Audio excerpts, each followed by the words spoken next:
The train screamed as it slowed, metal grinding against metal, filling the Texas air with smoke and dust. Clara Bennett pressed her forehead to the grimy window, watching the small town of Cedar Ridge rise from the endless stretch of dry land. Her heart beat so hard it hurt. She reached into her coat pocket and felt the letter that had brought her here, the letter filled with neat handwriting and heavy lies. 25 years old, skilled in household work, ready for marriage. None of it was true. She was only 19, frightened, and running from a life she refused to accept.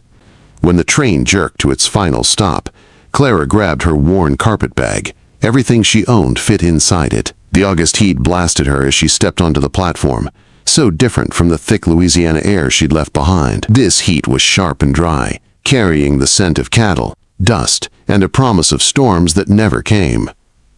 She looked around nervously. She was searching for the man who had chosen her from a stack of letters.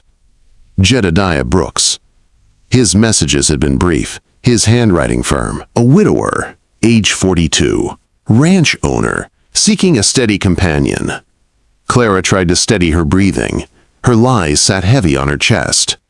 "Miss Bennett." The voice behind her was deep, rough, and steady. Clara turned. Her rehearsed smile faltered. Jedodiah Brooks stood tall, shaped by years of hard work. His face was sharp and weathered, framed by dark hair streaked with gray. His eyes were pale, like winter skies, cool and serious. He looked at her without a smile, without offering his hand, simply studying her as if trying to see past her clothes and into her truth. "Yes, I'm Clara Bennett," she said, fighting to sound older, stronger, everything she had claimed to be. His eyes drifted from her face to her boots, then back. Something flickered there. Maybe doubt, maybe disappointment. "You're smaller than I expected," he said. Not rude, just honest. Clara forced her chin up. "The journey was long," she said. "I am stronger than I look." He grunted, neither agreeing nor disagreeing. He picked up her bag with calloused hands and nodded toward the street. "Wagons this way. We need to reach the ranch before dark." Clara followed him down the dusty street, passing the saloon and general store. Women in faded dresses paused to stare. Men squinted under the brims of their hats. Clara felt every stare like a prick against her skin. The girl who came to replace the dead wife. The mail-order bride with secrets. The wagon waited at the edge of town. It was plain, just like its owner. Two strong horses shifted their weight, swishing their tails in the heat. Jedodiah placed her bag gently in the back, then held out a hand to help her climb up. His touch was steady and careful, but impersonal. "It's a 4-hour ride," he said as he took the reins. "Water's in the canteen." They rode in silence at first. The land stretched out before them like a vast ocean of dry grass. It made Clara feel small, almost swallowed by the emptiness. The wheels rattled over the hard earth, and each jolt reminded her she had stepped into a life she didn't fully understand. "You're from Louisiana," Jedodiah said suddenly. "Yes," she answered quickly. "Near Baton Rouge." Quote, "What made you leave?" Clara had practiced this answer. "My parents passed last winter. Fever. There was nothing left for me there." He nodded. "I'm sorry for your loss." His tone softened for just a moment, like someone who knew the weight of grief well. She risked a question. "Your letter said you're widowed." 3 years, he said. His voice closed like a door after that. She didn't ask more. Hours passed. Clara drank from the canteen, careful to sip. The sun burned above them. Jedodiah handled the reins with calm confidence. His silence wasn't cold, just steady, like a man used to speaking only when needed. "There," he said finally, pointing to the horizon. Clara squinted. A cluster of buildings shimmered in the distance. "That's the Double B Ranch." As they drew closer, she saw the main house, tall and weathered, with a wraparound porch. A barn. A bunkhouse. A place that looked lonely but strong, built by hands that refused to give up. "It's not much," Jedodiah said, not what a lady from Louisiana might be used to. Quote, "I'm not looking for much," Clara said, and this time it was true. Just a home. Jedodiah glanced at her and something in him shifted, though only slightly. That's what I'm offering. Nothing more, nothing less. An older man stepped from the barn as they pulled in. His skin was rough as old leather, his eyes sharp. She's young, he said flatly. Clara stiffened. I am standing right here. Jedodiah almost smiled. Almost. She is young, he said. Samuel, help unload the horses. Miss Bennett, go on inside. Pick any room upstairs except the one at the end of the hall. Clara climbed down, her legs trembling. The house loomed before her, full of shadows, memories, and expectations. She stepped onto the porch and opened the door. Inside, the air smelled of wood smoke and loneliness. A portrait on the mantel showed a woman with soft eyes. Martha. The wife Clara could never replace. Upstairs, she avoided the closed door at the end of the hall. She chose a small room facing the yard. Through the window, she saw Jedodiah and Samuel working, moving in perfect rhythm. A team, a life built long before she arrived with her lies. Clara touched her reflection in the small mirror. Did she look 25? No. She saw a frightened 19-year-old pretending to be someone else. Footsteps sounded downstairs. It was time to pretend again. But inside her chest, fear twisted tighter. Because the truth always finds its moment. And she had no idea what would happen when hers came out. Morning came too early at the Double B Ranch. The rooster's cry tore Clara from sleep, dragging her out of warm darkness and straight into reality. For a moment she forgot where she was. Then she touched the rough wool blanket, and the truth hit her. Texas. The ranch. The lies. The life she had stepped into without knowing how to live it. She dressed quickly in the dim light, her hands trembling. She had never run a household this size. She had never cooked meals for ranchmen. But she had told Jedodiah she could. She'd written it in the letters that brought her here. If she failed, she feared he would send her back. And there was no life waiting for her in Louisiana. The kitchen was quiet when she entered. The stove looked like an iron monster crouched against the wall. Clara stared at it, trying to remember everything she had watched her mother do back home. She opened the firebox and found only cold ashes. Of course she would need to build the fire first. It took her 3 tries. By the time the flames caught, she had soot on her cheek, sweat on her forehead, and fear tight in her chest. She stirred oats for porridge, hoping the heat would mask how thin and watery it was. When footsteps came down the stairs, Clara froze. Jedodiah walked in first. He paused in the doorway as he took in the smoky kitchen, the scattered oats on the floor, and Clara gripping a spoon like she was ready to fight off trouble. Morning, he said simply. He checked the coffee pot and found it empty. Before Clara could apologize, he said, "Coffee first. Always coffee first." He showed her how to measure the grounds, how much water to add, where to set the pot on the stove. His movements were patient and practiced. Samuel came in next. He grunted at the smell of fresh coffee. He didn't comment on the smoke, which Clara decided was a small mercy. Breakfast was awkward. The porridge was lumpy. The biscuits were heavy and hard, but the men ate quietly, making no complaint even when they clearly preferred the preserves in the pantry over her cooking. "I'll do better tomorrow," Clara said, her voice shaking despite her effort to sound confident. "Takes time to learn a new kitchen," Jedodiah said.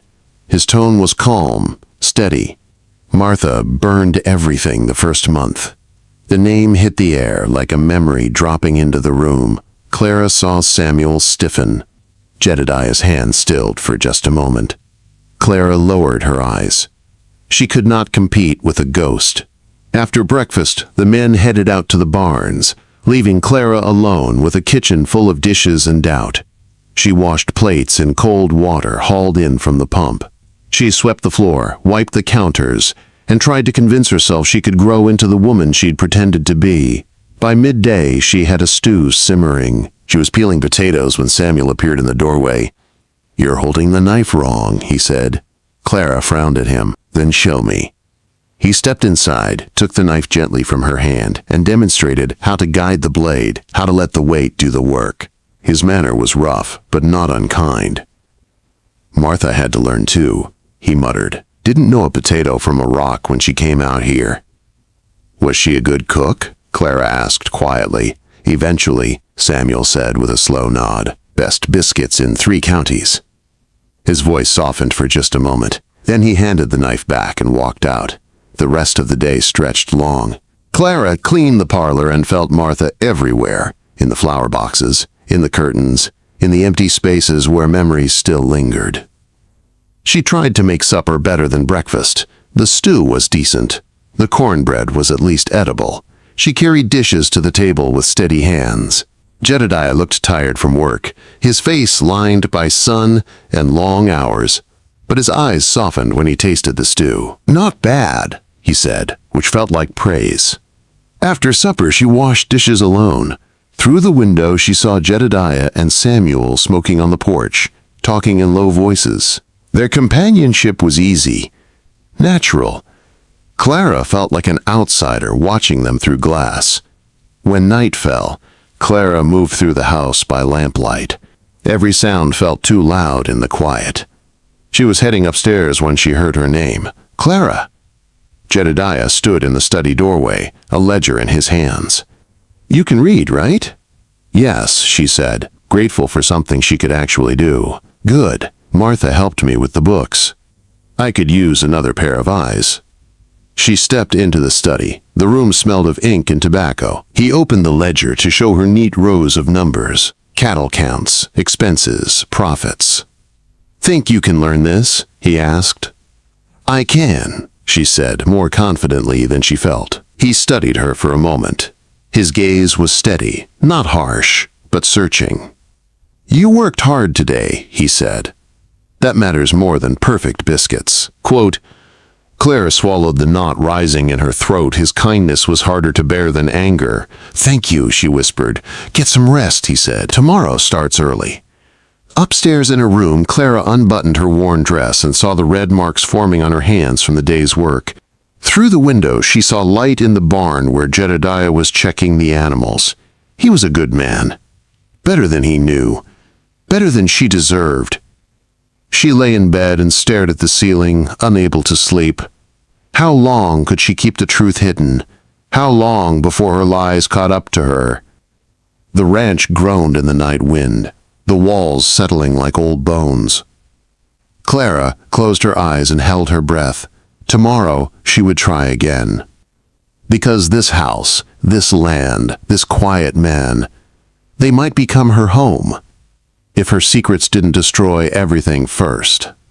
3 weeks passed, and the town of Cedar Ridge buzzed with whispers long before Clara ever stepped foot there again. But trouble found her in a different form, one she had feared since the day she left Louisiana.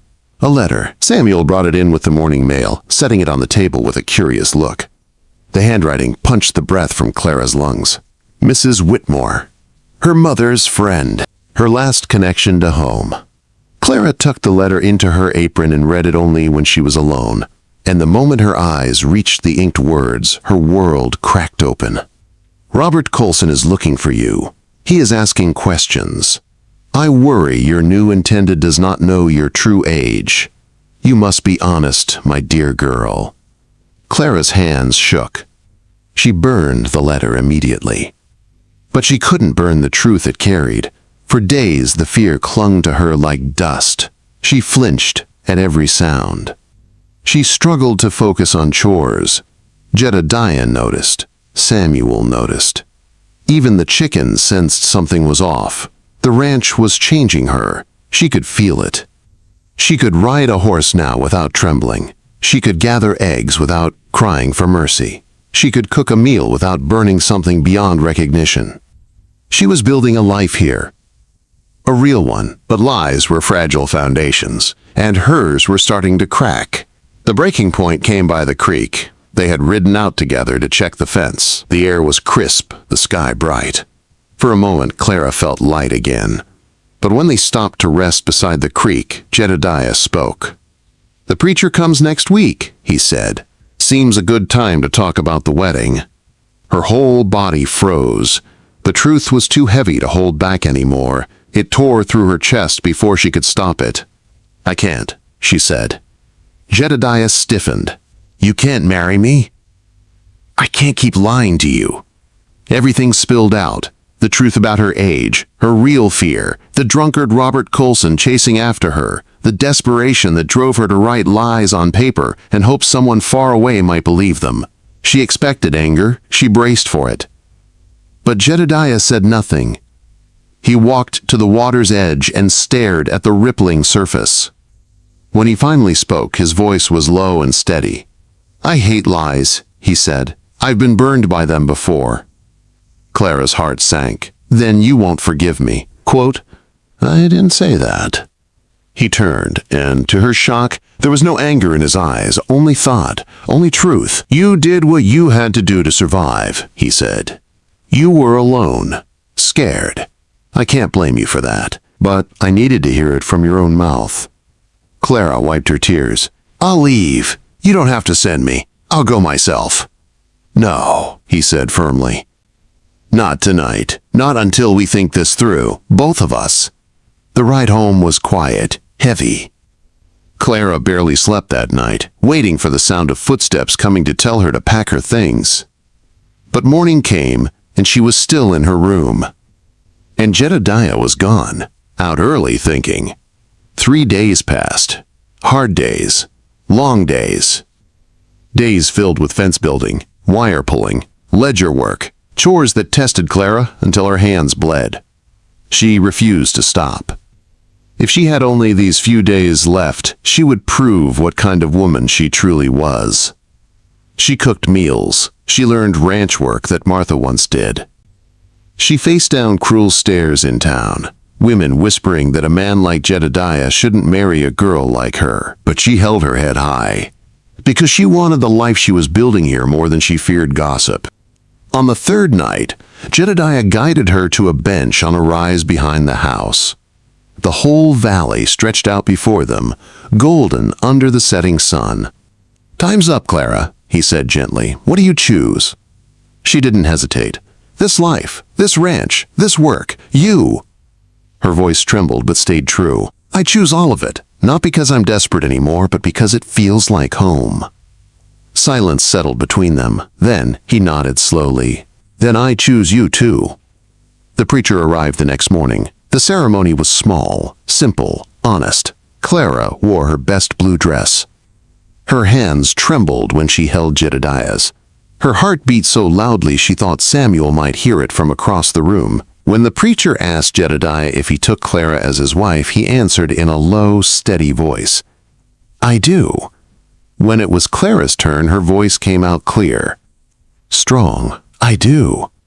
Samuel wiped his eyes when he thought no one was looking. And when Jedodiah placed the plain gold ring on her finger, Martha's ring, resized for Clara, it felt like the final piece of truth settling into place. "You may kiss your bride," the preacher said. The kiss was gentle, careful, a promise more than passion.